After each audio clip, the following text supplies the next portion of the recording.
Baby food recipes part 4.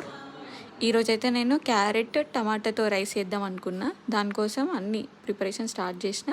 అన్నం పప్పు ముందుగానే ఒక 1 అవర్ ముందు అట్లా నానబెట్టేసి పెట్టేసుకున్నా. ఇంకా స్టవ్ ఆన్ చేసి కుక్కర్ పెట్టేసుకొని 1 టేబుల్ స్పూన్ ఆఫ్ నెయ్యి యాడ్ చేసి కొద్దిగా జీలకర్ర కూడా యాడ్ చేసిన. ఇంకా అది కొంచెం వేగగానే దాంట్లోకి నేను కట్ చేసి పెట్టుకున్న క్యారెట్స్ ఉంటాయి కదా, అవి కూడా వేసి కొద్దిగా వేగనిస్తున్నా. కొంచెం అట్లా ఒక 30 సెకండ్స్ అట్లా కొద్దిగా గోలనియాలి. దాని తర్వాత టమాటా కూడా అదే నెయ్యిలో వేసి కొంచెం గోలిన తర్వాత కొద్దిగా పసుపు, సాల్ట్ 2 యాడ్ చేసుకొని ఒకసారి కలపాలి వాటిని. ఇంకా ఇక్కడే ఇంకొంచెం మళ్ళీ ఒక 1 మినిట్ అట్లా వెయిట్ చేసిన తర్వాత వెంటనే మనం పప్పు రైస్ నానబెట్టినాం కదా, దాన్ని కూడా యాడ్ చేయాలి. యాడ్ చేసి మళ్ళీ ఒకసారి అంతా కలబెట్టుకొని కుక్కర్ ఒకసారి పెట్టి తీయాలి. అది క్లిప్ మిస్ అయింది. తర్వాత వాటర్ 1:5 రేషియో లాగా పెట్టుకొని విజిల్స్ ఒక 4-5 పెట్టుకున్న తర్వాత రైస్ ప్రిపేర్ అయిపోతుంది. Follow me for more video.